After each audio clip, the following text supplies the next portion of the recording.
Chapter 5, an overview of physical fitness requirements. The physical demands of firefighting are very difficult, requiring an extremely high level of physical fitness. Candidates, recruits, and active firefighters must maintain high levels of cardiovascular fitness, muscular strength, muscular endurance, flexibility, and low levels of body fat. Candidates must begin their training program early enough to allow adequate time to properly prepare for the entry-level CPAT, Candidate Physical Ability Test, and Fire Academy training. The first physical requirement is passing the Candidate Physical Ability Test. The Candidate Physical Ability Test is a nationwide standard developed by the International Association of Firefighters. The CPAT involves successfully completing 8 fire-related tasks in a time of 10 minutes and 20 seconds or less. Candidates will be required to wear a 75-pound vest for the first event and a 50-pound vest for the remaining 7 events. Candidates should prepare for the CPAT by developing a sound base of cardiovascular fitness and strength training. While there are many types of cardiovascular training, running and, if possible, using a Stairmaster step mill with a weighted vest will provide you with the training most closely related to the CPAT test and Fire Academy training. Note: the Stairmaster step mill is set at 60 steps per minute for both the CPAT test and the Stairmaster test as part of the required medical. Higher intensity interval training should be included in the candidate's cardiovascular training program. High-intensity interval training involves training outside of one's comfort zone at heart rates of up to 90% of maximum. In other words, on a scale of 1 to 10, 10 being as hard as you can tolerate, candidates should perform intervals at 8.5 to 9.5.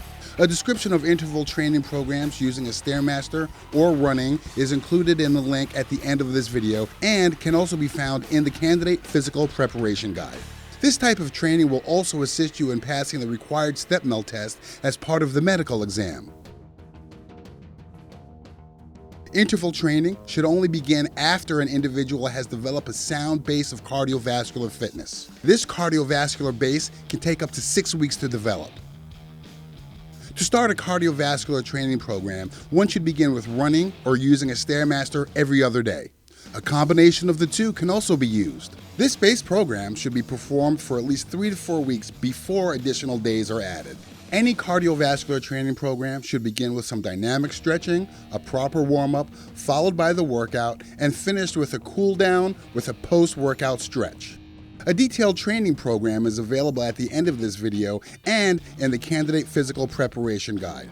A complete video of the CPAT test is also included in the link at the end of this video. Exercise programs must progress in intensity to meet the demands of the CPAT and become even more intense to meet the increased demands of Fire Academy training. Candidates should be aware that passing the CPAT may not indicate one's ability to successfully complete Fire Academy training. Although a weighted vest is worn during CPAT testing, the demands of carrying and then performing fire-related tasks with over 100 pounds of tools and equipment is far more difficult. Candidates must realize this progressive increase in demand from CPAT to Fire Academy training and increase their program accordingly. These workouts should include running, stair climbing, weightlifting, and if possible, more specific functional training. Prior to entering probationary firefighter school, candidates will be tested and must be able to run 1.5 miles in 13 minutes or less.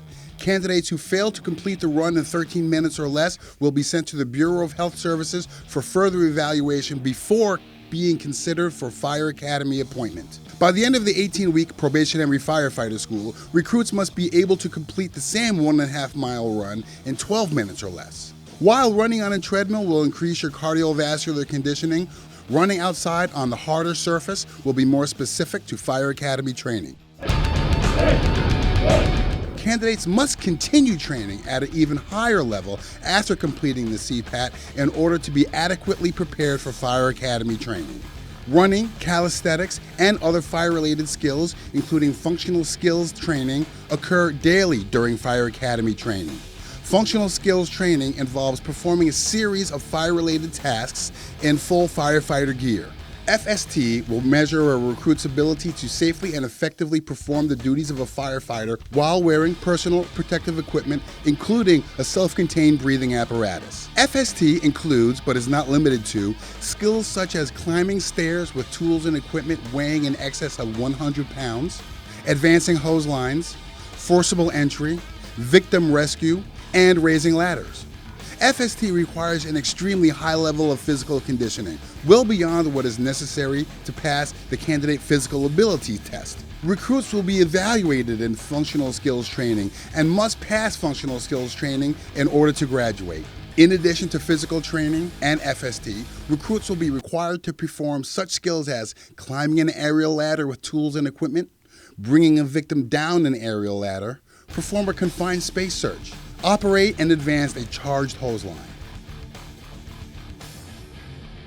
The following are examples of these types of exercises that should be included in the candidate's pre-academy training program. Push-ups, pull-ups, sit-ups, running, stair climbing, weightlifting. For more information on exercises, proper training techniques, and workout schedules, please visit the links included on this page.